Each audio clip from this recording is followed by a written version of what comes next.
दोस्तों, किसी नगर में एक राजा थे। उसकी दो रानियां थी। बड़ी रानी बहुत ही गुस्सैल और कुटिल स्वभाव की थी। बड़ी रानी के दो पुत्र भी थे, परंतु छोटी रानी इसके विपरीत बहुत ही नम्र, सबका आदर सत्कार करने वाली थी, परंतु उसके कोई संतान नहीं थी। छोटी रानी गणेश जी की भक्त थी और हमेशा गणेश जी की भक्ति में ही लीन रहती थी। बड़ी रानी को राजा का छोटी रानी के पास जाना पसंद नहीं था, इसलिए वह राजा को किसी न किसी तरीके से अपने पास ही रोके रखती थी। एक बार राजा अपने नगर से दूसरे शहर जा रहे थे, तो राजा ने बड़ी रानी से पूछा कि आपको दूसरे शहर से कुछ सामान मंगवाना है। तो बड़ी रानी ने कहा कि मुझे कपड़े, गहने, बच्चों के लिए खिलौने और बहुत सी वस्तुएं उन्हें बता दी। फिर राजा ने छोटी रानी से पूछा कि आपको शहर से क्या चाहिए। तो छोटी रानी ने कहा कि मुझे कुछ भी नहीं चाहिए।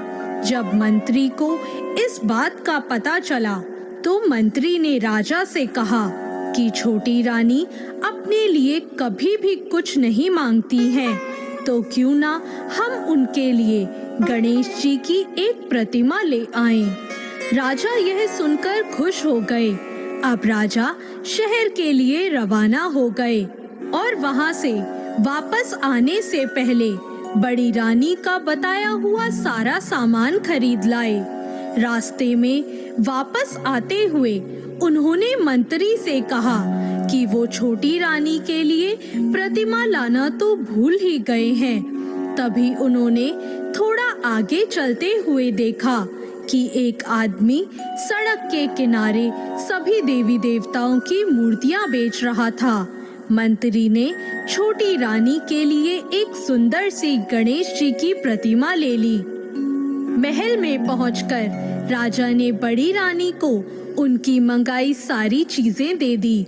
फिर राजा ने छोटी रानी को भी गणेश जी की वो मूर्ति दे दी। गणेश जी की उस सुंदर मूर्ति को देखकर छोटी रानी बहुत प्रसन्न हुई और उन्होंने उसे पूजा के स्थान पर स्थापित कर दिया।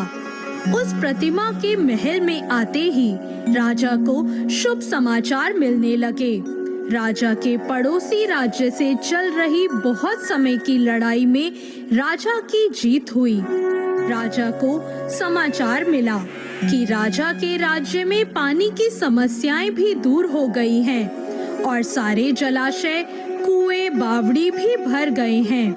राजा के राज्य में फसल भी बहुत अच्छी हुई और कुछ महीनों बाद छोटी रानी को भी गर्भ ठहर गया। जब बड़ी रानी को पता चला कि छोटी रानी को भी गर्भ ठहर गया है, तो वह बहुत विचलित हो गई। उसे लगा कि यह तो बहुत गलत हो गया है। उसने सोचा कि जब से यह गणेश जी की मूर्ति यहाँ स्थापित हुई है, तब से कुछ ना कुछ अच्छा ही हो रहा है। तब बड़ी रानी ने अपनी दासियों से गणेश जी की उस मूर्ति को चुराने को कहा और बड़ी रानी ने उस प्रतिमा को महल के कुएं में डाल दिया। फिर रातों रात ही उस जगह एक बहुत ही सुंदर और बड़ा पेड़ उग गया। उस पेड़ पर सिर्फ एक ही सोने का सुंदर फूल उग गया।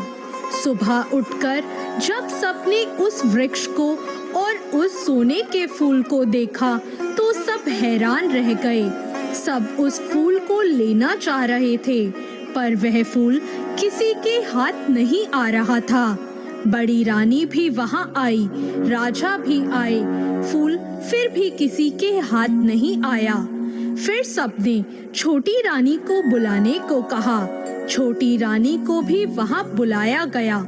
छोटी रानी के वहां आते ही उन्होंने अपनी झोली फैला दी और फिर वो फूल अपने आप ही छोटी रानी की झोली में आ गिरा और गणेश जी की मूर्ति में बदल गया। राजा को उस मूर्ति को वहां देखकर बड़ा आश्चर्य हुआ और राजा ने पूछा, ये तो वही मूर्ति है जिसे मैं लेकर आया था। ये इस कुएं में कहां से आई? तो छोटी रानी ने कहा कि मुझे इस बारे में कुछ पता नहीं है। फिर वह प्रतिमा साक्षात गणेश जी में बदल गई और फिर गणेश जी ने कहा, जिसने भी इस मूर्ति को कुएं में फेंका था वो खुद बता दे, नहीं तो फिर मैं बताऊंगा। बड़ी रानी को अपने ऊपर शर्म आ रही थी, पर फिर भी वह कुछ नहीं बोल पाई। फिर गणेश जी की कृपा से उस कुएं के पानी में सभी को वह दृश्य दिखाई दिया कि कैसे मूर्ति चुराकर कुएं में फेंकी गई। इसके बाद राजा ने बड़ी रानी को दंड स्वरूप नगर के बाहर पुराने किले में रहने का आदेश दिया। फिर गणेश जी भगवान फिर से मूर्ति में बदल गए। फिर राजा ने महल के अंदर एक भव्य मंदिर बनवाकर उस मूर्ति को पूरे विधि विधान से स्थापित करवाया। छोटी रानी ने 9 महीने बाद एक सुंदर पुत्र को जन्म दिया।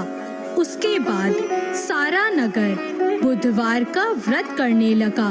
बोलो गणेश जी महाराज की जय।